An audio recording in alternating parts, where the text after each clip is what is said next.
Cabbage, cauliflower, broccoli, knol-khol వంటి పంటలను తెలుగు రాష్ట్రాల్లో శీతాకాలంలో అధిక విస్తీర్ణంలో సాగు చేస్తుంటారు. అయితే ఈ కాలంలో ఉండే శీతల వాతావరణ పరిస్థితులకు మొక్కలు కొన్ని ఒడిదుడుకులకు లోనవుతుంటాయి. ముఖ్యంగా క్యాబేజీ, కాలీఫ్లవర్లలో శాఖీయ పెరుగుదల తగ్గటం, పువ్వులు రంగు మారటం, సరిగా విచ్చుకోకపోవటం, గుడ్డి పూలు రావటం, కాండం పెలుసుగా మారటం వంటి సమస్యలు ఎదురవుతుంటాయి. వీటన్నింటినీ సకాలంలో గుర్తించి సవరించుకున్నట్లయితే ఆశించిన మేరకు నాణ్యమైన దిగుబడులను సాధించగలమంటూ వివరాలు తెలియజేస్తున్నారు వైఎస్ఆర్ ఉద్యాన విశ్వవిద్యాలయం పార్వతీపురం మన్యం జిల్లా ఉద్యాన కళాశాల అసిస్టెంట్ ప్రొఫెసర్ డాక్టర్ ప్రసాద్. శీతాకాలం పండించే కూరగాయల్లోని క్యాబేజ్, కాలీఫ్లవర్ వీటిల్లోని వచ్చే ఈ ఫిజియలాజికల్ డిజార్డర్స్ ముఖ్యంగా రిసినెస్ అనేది క్యాబేజ్ మరియు కాలీఫ్లవర్లో చూడవచ్చు. ఇది ఎక్కువగా కాలీఫ్లవర్లోనే కనిపిస్తూ ఉంటుంది. మొక్క శాఖీయ దశని త్వరగా పూర్తి చేసుకుని పువ్వు అనేది పూర్తిగా అభివృద్ధి చెందకముందే దాని నుంచి పువ్వులు అనేది రావడం జరుగుతుంది. సో ఇది ముఖ్యంగా రైతులు పండించేటప్పుడు అధికంగా నత్రజనిని ఉపయోగించడం వల్ల ఉష్ణోగ్రతల్లోని మధ్య వ్యత్యాసాలు ఉన్నా కూడా, లేకపోతే హ్యూమిడిటీ వాతావరణంలో తేమ శాతం అధికంగా అయినా కూడా ఈ రిసినెస్ అనేది వచ్చే అవకాశం ఉంటుంది. కాబట్టి రైతులు సిఫార్సు చేసిన నత్రజని ఎరువులను మాత్రమే వాడాలి.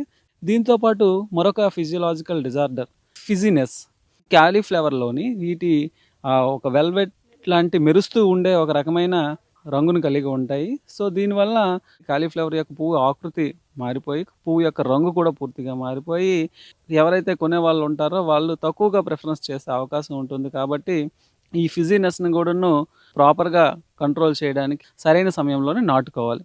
బ్లైండ్నెస్ అనేది ఉంటుంది. అంటే బ్లైండ్నెస్ ఈ ఫిజియలాజికల్ డిజార్డర్లో ఏమవుతుందంటే క్యాబేజ్ మరియు కాలీఫ్లవర్ వీటిల్లోని పైన ఉండే కొనమొగ్గ పూర్తిగా ఏర్పడదు, లేదా ఏర్పడిన తర్వాత చాలా చిన్నదిగా అయిపోవడం, లేదా అంటే ఈ కొనమొగ్గ అనేది కొన్నిసార్లు పురుగులు లేదా తెగుళ్ళ వల్ల పూర్తిగా ఏర్పడకపోవడం అనేది జరుగుతుంది. దీనివల్ల ఏంటంటే ఆర్థిక నష్టం అనేది జరిగే అవకాశం ఉంటుంది.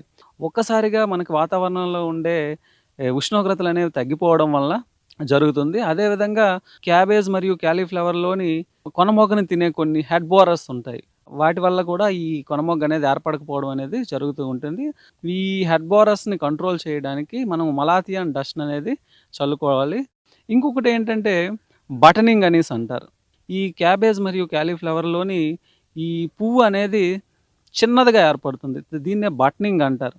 సో ఇది చిన్నదిగా ఏర్పడడానికి ముఖ్యమైన కారణం ఏంటంటే సరైన మోతాదులోని నత్రజని ఎరువులు వేయకపోవడం వల్ల, అంటే సిఫార్సు చేసిన దానికన్నా తక్కువ నత్రజని ఎరువులను వాడటం వల్ల ఈ పైన ఉండే కొన భాగం లేదా పువ్వు భాగం అనేది సైజ్ అనేది పెరగకపోవడం అనేది జరుగుతుంది. దీనికోసం అనేది సరైన మోతాదులోని నత్రజని ఎరువులను వాడాలి.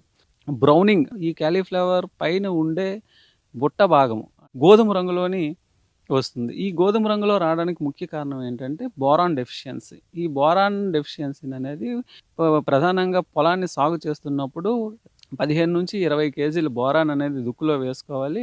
లేదా మనం ఎప్పుడైతే ఈ బోరాన్కి సంబంధించవలసిన లోపం అనేది మొక్కల్లో కనిపిస్తుందో బోరాన్ని 10 రోజుల వ్యవధిలో 2 సార్లు పిచికారీ చేయడం వల్ల ఈ సూక్ష్మ పోషకం యొక్క లోపాలని నివారించవచ్చు.